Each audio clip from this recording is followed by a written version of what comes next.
చిన్నోడా, నీ వయసు ఎంత నాన్న? నీ వయసు ఎంత నాన్న? 11. ఎందుకు నన్ను బాప్తీసం పొందాలనుకుంటున్నావు? పెరిగాను కాబట్టి.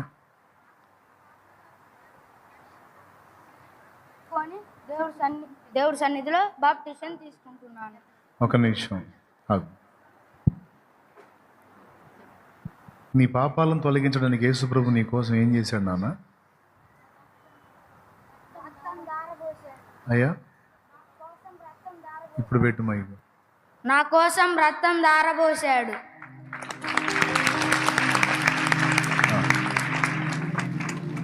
ఇప్పుడు నీది చిన్న వయసు కదా, ఇప్పుడే ఎందుకు తీసుకోవాలనుకుంటున్నావు?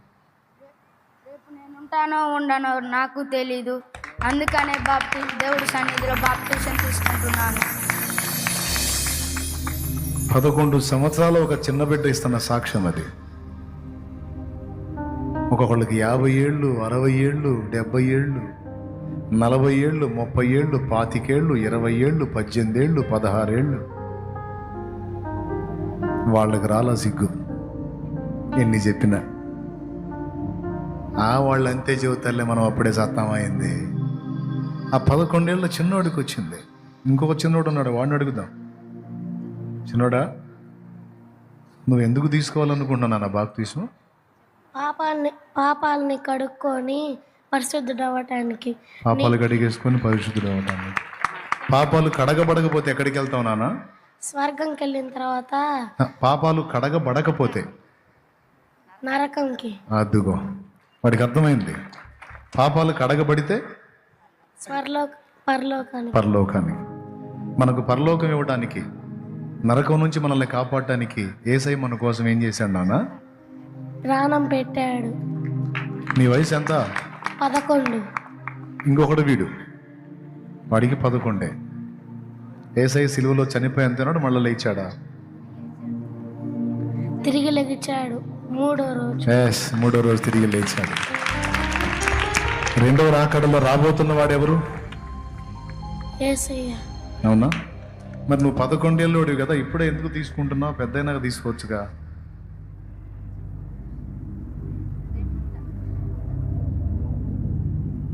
ఎందుకు తొందరపడ్డా?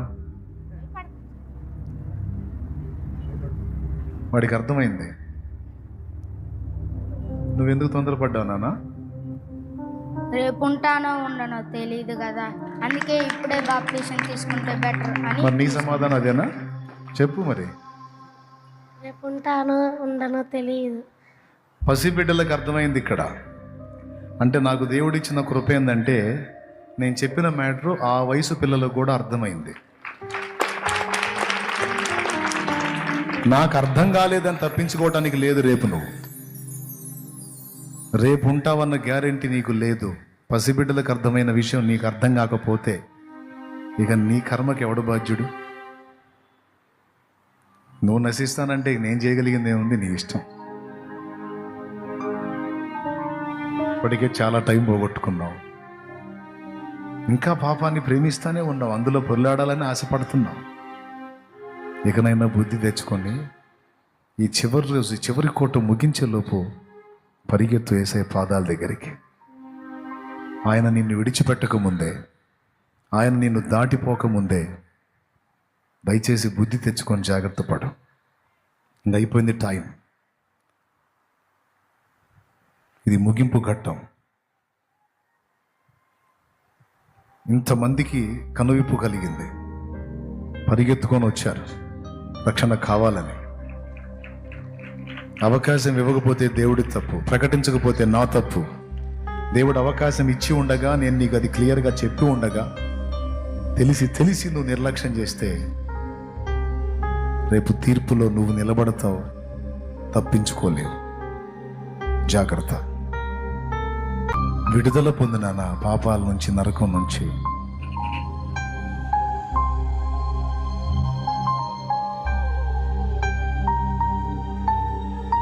వచ్చేయండి. లోకము నీది. చాలా మంది తెలివిగల వాళ్ళు ఉన్నారండి. ఈరోజు కనపడ్డారు నాకు.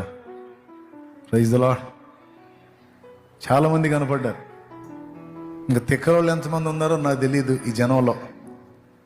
ఇంత తెలిసి ఇంత అవకాశం ఇచ్చి కూడా ఏవేవో పెట్టుకొని, అబ్బాయి పెళ్లి కాలేదు, అమ్మాయి పెళ్లి కాలేదు, అయ్య సాగుకు వచ్చాడు, సస్తే పాడి మొయ్యాలి, అమ్మను గుంటలో పెట్టాలి. ఓరే తిక్కలోడా, అయ్యకు పాడి రాకముందే అయ్యకు చెప్పిన నా సువార్త, మోక్షానికి పోతాడు. అమ్మను గుంటలో పెట్టకముందు అమ్మకి చెప్పు సువార్త, లేకపోతే అమ్మ పోయింది పాతాళానికి. ఏవేవో సాగులు చెప్పుకొని ఎందుకు నువ్వు నాశనం అవుతావు? తెలుసుకో. అంతకు మొయ్యాల్సి వస్తే మోద్దు కానిలే, కానీ ముందు మారు మనసు పొంది నేడు అని సమయం ఉండగానే తొందరగా పాపాలు గడిగేసుకో. అయ్య పోతాడు, అమ్మ పోయిద్ది, లేకపోతే అమ్మాయి పోద్ది, నేను పోతానని ఎవరి కోసం అనుకుని నువ్వు ఉంటావా? వాళ్ళకంటే ముందు నువ్వు పోతే. చాలామంది తల్లిదండ్రుల కంటే పిల్లలే పోయారు ముందు. ఆలోచించుకొని జాగ్రత్త పడండి. అయిపోయింది. ఇదంతా ఎందుకు చెప్పానంటే, సేవకులు, విశ్వాసులు అందరు ఇక్కడ ఉన్నారు.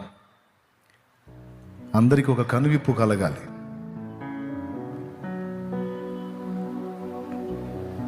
టైం విషయంలో అందరూ మెలకువగా వ్యవహరించాలి. సేవ చేసే టైం నీకు ఇస్తే దాన్ని చెత్త కార్యకలాపాలుగా తగలేసి సోమరిపోతువై తిని నిద్రపోయి పొట్టరుద్దుకుంటా తిరిగి బొర్ర పెంచితే ప్రయోజనమే ఉంది? అది కాదు కదా. సమయమందును అసమయమందును క్రీస్తు సువార్తను భుజానేసుకొని తిరుగుతూ ఆత్మల రక్షణ భారం కలిగి మూలుగులతో ప్రార్థన విజ్ఞాపనలు చేస్తూ ఒక పక్క, మరో పక్క సంఘ క్షేమాభివృద్ధి కోసం కష్టపడుతూ వారికి ఆత్మీయ బిడ్డలకి బలాభివృద్ధి కలిగించే శ్రేష్టమైన ఆత్మీయ ఆహారాన్ని సిద్ధపరుస్తూ వాళ్ళని పరిపూర్ణులుగా, ప్రయోజకరులుగా, ఆత్మల సంపాదకులుగా, వారిని దైవజనులుగా, దైవజనురాండ్రుగా తీర్చిదిద్దడానికి తగిన ఉపదేశాన్ని వారి వారి వయసు నెరిగి వారికి ఇస్తూ వారిని భక్తికి, ఆత్మీయతకు, సేవకి, త్యాగానికి, సమర్పణకి, రాకడికి సిద్ధపరుస్తూ నువ్వు సిద్ధపడుతూ కొనసాగాలి. దైవజనుడా, ఈ చివరి కూటంలో నీకు ఇస్తున్న హెచ్చరిక. ఇప్పటికే నీ పనికి మళ్ళీ తెలివితో చాలా టైం పోగొట్టావు. మరి సేవకులు ఉన్నారో సర్దుకున్నారో నాకైతే తెలియదు. ఉన్నోళ్ళందరికీ చెప్తున్నాను నేను, ఒక చోట సంఘం కట్టిన వాడు ఒక చోటే ఆగకూడదు. అనేక ప్రాంతాలకు వెళ్ళి సువార్త ప్రకటించి సంఘాలు కట్టాలి యేసయ్య కృపతో. విశ్వాసులు కూడా ఈ ఒక్క మాట వినండి. బతుకంతా విశ్వాసుల్లాగే బతికేయకండి, శిష్యులుగా మారండి. విశ్వాసికి శిష్యుడికి ఒక తేడా చెప్పనా? మీకందరికీ ఉపయోగపడిద్ది. విశ్వాసి అంటే దేవుడు బలవంతుడు, శక్తివంతుడు, ప్రేమామయుడు, గొప్పవాడు, రక్షణిస్తాడు, స్వస్థత ఇస్తాడు, బాగు చేస్తాడు, బ్రతికిస్తాడు, ఏదైనా చేస్తాడని నమ్మేవాడు. విశ్వాసం ఉంచేవాడు విశ్వాసి. యేసు ప్రభు నాకు విశ్వాసుల్ని తయారు చేయండి అని చెప్పలా. మత్తయి సువార్త 28వ అధ్యాయం 19వ వచనం. ఎవరిని తయారు చేయమని చెప్పాడో చూడండి. కాబట్టి మీరు వెళ్ళి సమస్త జనులను శిష్యులనుగా చేయుడి. ఎట్లా చేయాలి? శిష్యులనుగా తయారు చేయాలి. అదేంది? విశ్వాసులు కదా అవ్వాలి. విశ్వాసులుగా చాలామంది యేసు ప్రభు దగ్గరికి వచ్చారు. అప్పట్లో వేల మంది వచ్చారు విశ్వాసులుగా. చచ్చిన వాళ్ళని ఆయన లేపుతుంటే చూశారు. నీళ్ళని ద్రాక్షరసంగా మారిస్తే చూశారు. కుష్ఠరోగిని ముట్టి స్వస్థత ఇస్తే చూశారు. పక్షవాతం జబ్బుని ముట్టి బాగు చేస్తే చూశారు. 38 సంవత్సరాలు జబ్బుతో ఉన్నోడిని లేపి నడిపితే చూశారు. ఇవన్నీ చూసి వేల మంది వెంబడించారంట ప్రభుని విశ్వాసం ఉంచి. అనేకులు ఆయన యందు విశ్వాసం ఉంచిరి అని ఉంది. విశ్వాసులు. కానీ విశ్వాసులు విశ్వాసం వరకు ఆగిపోతే అది సరైన మెట్టు కాదు. ఎందుకంటే అలా విశ్వాసంలోకి వచ్చి విశ్వాసులుగా ఉన్నోళ్ళు నా శరీరము నిజమైన ఆహారము, నా రక్తము నిజమైన పానము, పితరులు మన్నాను తిని నన్ను చనిపోయిరి, నా శరీరమును తిని నా రక్తము త్రాగువాడు నిత్య జీవం గలవాడు, అంత్య దినమున నేను వాని లేపుదునని ప్రభు అంటే, కొంతమంది ఏది విశ్వాసులు, గుంపులు గుంపులు వేలకు వేలు వెంబడించారే విశ్వాసులు, ఆ విశ్వాసులంతా పిశాసులు అయిపోయారు. ఎందుకు తెలుసా? ఇంతవరకు ఈ బోధకుడు బోధించే బోధ ఒక రకంగా ఉంది, ఇంతవరకు ఈ బోధకుడు చేసిన కార్యాలన్నీ ఒక రకంగా ఉన్నాయి, అంతా బాగానే ఉంది. కానీ ఇప్పుడు ఒక తిక్కల మాట మాట్లాడాడు, ఒక పిచ్చి మాట మాట్లాడాడు. ఏ మనుషుడైనా తన శరీరాన్ని తినండి అని చెబుతాడా? తన రక్తాన్ని తాగండి అని చెబుతాడా? చెబుతాడా? మీరు ఎప్పుడైనా చెప్పారా? ఇంకా పైగా మిమ్మల్ని ఎవరైనా ఇబ్బంది పెడితే నన్ను ఎందుకురా చంపుకు తింటున్నారంటారు. కానీ నా శరీరము తినండి, నా రక్తము త్రాగండి అని ఎవరన్నా చెబుతారా?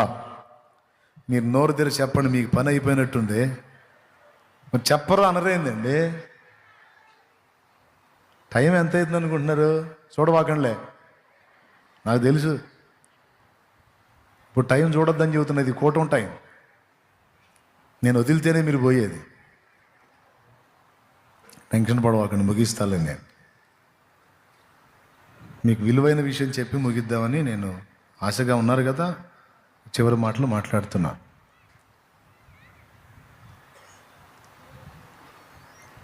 నా శరీరం తినండి, నా రక్తం త్రాగండి అని ఎవరన్నా అంటారా?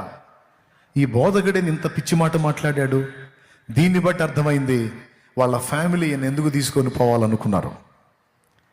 ఆయనకు మతి భ్రమించిందని వాళ్ళకి తెలుసు, వాళ్ళ కుటుంబం కాబట్టి. మనకు తెలియలే, ఇప్పుడు అర్థమైంది. ఈయన ఏదో పిచ్చోళ్ళలాగా ఉన్నాడు. కాసేపేం బాగా మాట్లాడుతున్నాడు, కాసేపేం నన్ను తినండి, నా రక్తం తాగండి అంటున్నాడు.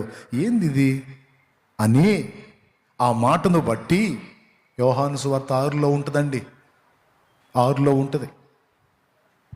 ఆ మాటను బట్టి అనేకులు ఆయనను విడిచిపోయిరి, వారు మరి ఎన్నడూ ఆయనను వెంబడించలేదు అని ఉంది.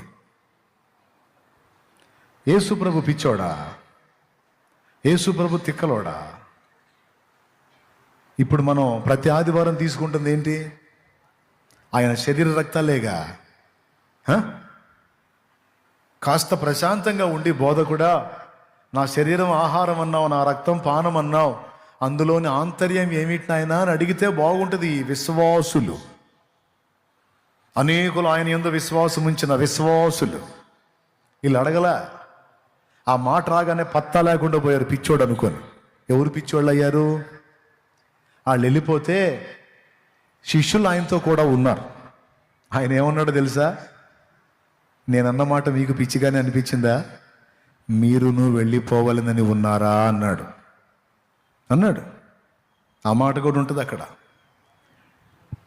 మీరును వెళ్ళిపోవాలని అనుకొనుచున్నారా అంటే వెంటనే పేతురు స్పందించి, ప్రభువా, నీవే నిత్య జీవపు మాటలు గలవాడవు, నిన్ను విడిచి మేము ఎవని యొద్దకు పోవుదుము? నీలాంటోడు మాకు ఇంకొకటి కనపడలా. చెప్పు, మరి నువ్వే చెప్పు, ఫలానోడు ఉన్నాడని పోతాం. నీతో సమమైన వాడు ఇంకొకడు మాకు కనబడలా. నువ్వేదో మాట్లాడావంటే అది పిచ్చి మాట కాదు, మా జ్ఞానానికి అందని మాట, నువ్వే చెబుతావు ఆ మాట అని అక్కడే ఉన్నారు వాళ్ళు శిష్యులు.